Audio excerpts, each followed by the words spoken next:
Human beings will spend roughly 30% or more of their lives in bed. And as such, we like to make sure that that bed is as comfortable as possible. And that's why we spend the extra money to get the better sheets, the better pillows, whatever it is to help make our sleep more comfortable. But a recent class action that has now resulted in a major settlement says that some of those products we've been purchasing aren't exactly what they claim to be. Joining me now to talk about this is Scott Hardy, president of Top Class Actions. And Scott, this is the Wellspun Egyptian and Pima cotton settlement. Before we talk about the settlement itself, tell us what happened with this particular case. What was this all about? Sure. So it's interesting. If you actually drive through southern Arizona, you will find a lot of cotton farms. And so Pima cotton is a thing. It's soft, it's wonderful. Of course, Egyptian cotton is also very famous for being very soft and wonderful to sleep on. And so this class action was alleging that the sources of cotton for the Egyptian cotton and Pima cotton sheets weren't exactly verifiable as to, being in the premium areas such as Egypt or southern Arizona or even Australia, because Pima cotton doesn't necessarily just need to be from Pima County, Arizona. It's a type of sheep. And so that class action was filed because they didn't have, according to the attorneys, a very traceable and trackable source of their cotton that they were charging a premium for.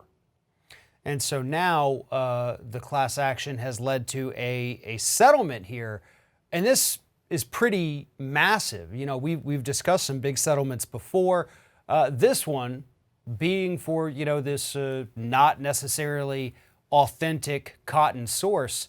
This is big, $36 million. So, I mean, what does this mean for consumers? Because obviously, again, that is a huge chunk of change for them. It is. And so there are a couple different settlement classes here. Of course, if you have proof of purchase, it's worth your time to track down those receipts, send them in. You'll get some extra money. But even if you don't have proof of purchase, but you bought these sheets, you'll be able to claim a couple of dollars. And that's where it's important to remember. People say, oh my gosh, I can only get $4.60 back on this class action. Well, it's going to take you about 2.5 minutes to submit your claim. And so the dollars per hour is quite high. You don't want to miss out and miss submitting a claim and getting a check back in the mail, because this is $36 million back. I think with this settlement, you will actually see that maximum claim go back to consumers instead of a lot of class actions where they underpay and people end up getting their claims shredded in half. I think in this one, you actually have a good shot at actually getting your whole claim back.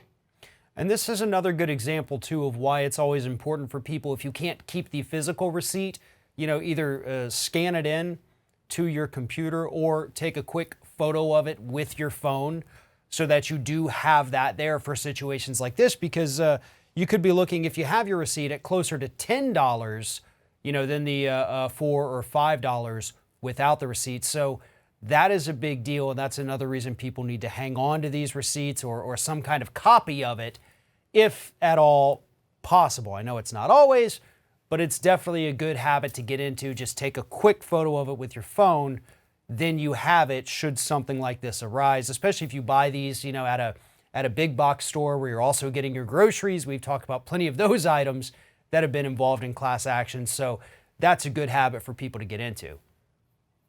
Exactly. And part of this settlement includes the injunctive relief, where now they've agreed to have an independent expert take a look at where their cotton is sourced. So if they say Egyptian cotton on their sheets, it'll actually be able to be traced back to Egypt. If they label their sheets or other cotton products as Pima cotton, they'll be able to be traced back to sources in the Southwest U.S., like here in Arizona, Australia, Peru, Israel, to a licensed Supima cotton grower. So part of this class action is making sure that Wellspun stands by their labels, and if they tell you it's Egyptian cotton, then doggone it, that cotton's come a long way to make it to your bed. And that's obviously one of the most important parts, and that's why these class actions exist, not just to get people some money, but to change the way companies do business. For more information about this settlement, please follow the link in the description of this video and head over to Top Class Actions. And while you're there, make sure you sign up for their weekly newsletter. Scott Hardy with Top Class Actions, always a pleasure talking to you. Great talking to you too, Farron. Thank you, sir.